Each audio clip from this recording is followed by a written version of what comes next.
அனைவருக்கும் எனது முதற்கண் வணக்கத்தை தெரிவித்துக் கொள்கிறேன்.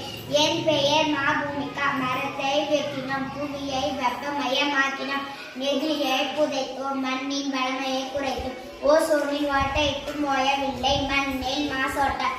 எனக்கு கொடுக்கப்பட்ட தலைப்பு சூழல் பாதுகாப்பு அனைவரின் பொறுப்பு.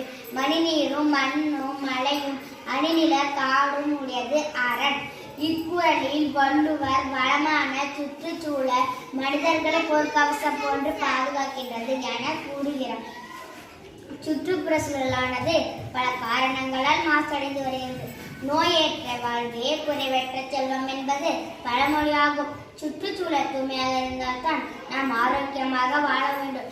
இயற்கையை நேசிப்போம், செயற்கையுடன் வாழ வேண்டுமா என யோசிப்போம். நம்மை சுற்றி உள்ள நிலம், நீர், காற்று என அனைத்தும் மாசடைந்து வருகின்றது. நில மாசு என்பது ரசாயன பொருட்கள் நிலத்துடன் கலப்பதால் ஏற்படுகின்றது. தொழிற்சாலைகளில் கழிவுகளை நீரில் கலப்பதால் நீரானது மாசடைகின்றது. காற்றானது வாகனங்களால் தொழிற்சாலைகளில் இருந்து வெளியேறும் நச்சு புகையினால் மாசுபடுகின்றது.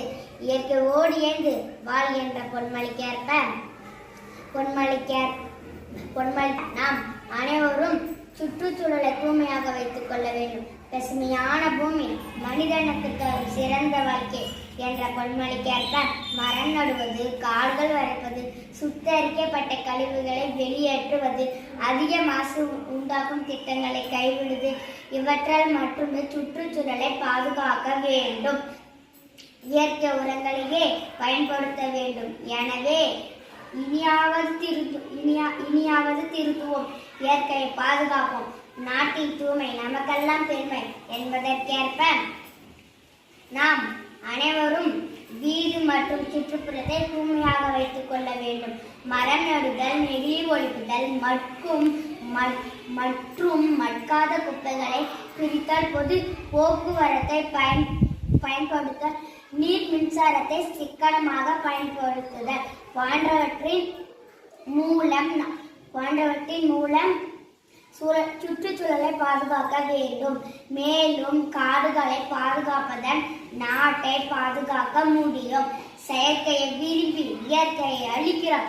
அழிவது இயற்கையை மட்டுமல்ல, நம் வாழ்க்கையுடன் தான். இயற்கையின் அழகு மரம், அது அழியாமல் காப்பது அரண். எனவே மரம் நடுவோம், மழை பெறுவோம். மாசில்லா சுற்றுச்சூழலை உருவாக்குவோம். எதிர்கால சந்திரனுக்கு அழகான பூமியை பரிசளிப்போம்.